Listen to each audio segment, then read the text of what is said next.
پھر آیت نمبر 187 میں اللہ تعالیٰ فرماتے ہیں احل لکم حلال کر دیا گیا تمہارے لیے لیلۃ الصیامی روزے کی راتوں میں رفث الی نسائکم تمہارا اپنی عورتوں کی طرف رفث ہونا۔ رفث کا لفظ جو ہے یہ عربی زبان میں سیکشل تعلقات کے لیے میاں بیوی کے ازدواجی تعلقات کے لیے آتا ہے کہ جو پہلی امتوں پہ روزے تھے ان کے لیے رمضان کے مہینے میں آپس میں ازدواجی تعلقات منع کر دیے گئے تھے، لیکن اس امت کے لیے جو ہے روزے کے بعد افطار کے بعد جو ہے ازدواجی تعلقات کو حلال کر دیا گیا ہے۔ بلکہ مفسرین کرام یہ فرماتے ہیں کہ میاں بیوی کا رشتہ جو ہے وہ رمضان کے مہینے میں عام دنوں کی بنسبت زیادہ خوبصورت ہونا چاہیے اور اس میں زیادہ ازدواجی تعلقات آپس میں قائم کرنے چاہیے۔ ہن لباس لکم اس لیے کہ وہ عورتیں تمہارے لیے لباس ہے، وانتم لباس لہن اور تم اپنی بیویوں کے لیے جو ہے وہ لباس ہو۔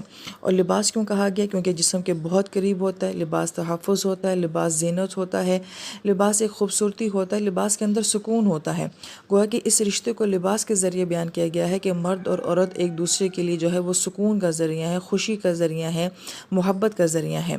پھر تعالیٰ فرماتے ہیں علیمہ جان لیا اللہ تعالیٰ نے انکم کنتم تختانون کہ بے شک تم جو ہے وہ خیانت کرتے ہو انفسکم اپنے نفسوں میں، فتاب علیکم تو بس اللہ پاک نے اب تمہارے اوپر توجہ کی ہے، وعفا عنکم اور تم سے درگزر کیا ہے۔ یعنی کہ ایمان والوں کے لیے یہ بات بہت مشکل تھی کہ وہ دن کو روزہ رکھیں اور رات کو اپنی عورتوں سے علیحدہ رہیں، اور اس معاملے میں ہو سکتا ہے کہ کمی بیشی ہو جاتی، تو اللہ تعالیٰ نے اس امت کے لیے اس بات میں آسانی کر دی ہے۔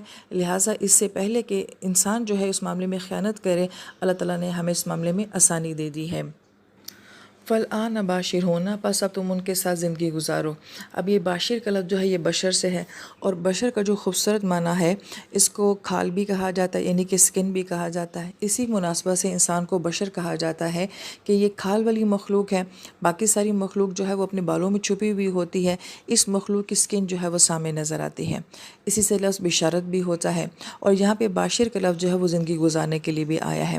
اگر اس لفظ کے معنی کو دیکھا جائے تو اس کا مطلب یہ ہوتا ہے کہ تم ان عورتوں کے ساتھ ایک اچھی جو ہے ازدواجی زندگی گزارو، وابتغوا اور تم تلاش کرو ما کتب اللہ لکم جو اللہ پاک نے تمہارے لیے لکھ دیا ہے۔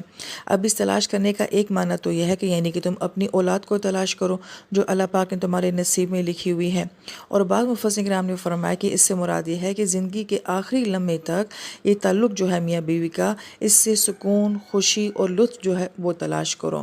اللہ تعالیٰ نے رشتہ بنایا ہی اس لیے ہے کہ اس سے انسان خوشی اور سکون محسوس کرے۔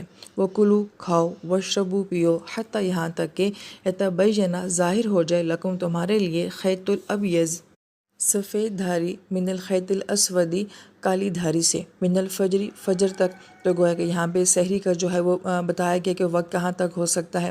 ثم اتموا الصیام اس کے بعد تم اپنے روزوں کو پورا کرو الی اللیل رات تک، یعنی کہ دن سارا جو ہے وہ روزہ رکھو۔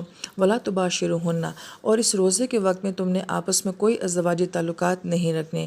وانتم عاکفون فی المساجد اور اگر تم مسجدوں میں اعتکاف کرو تو اس وقت بھی تمہارے آپس میں کوئی تعلقات نہیں ہونے چاہیے۔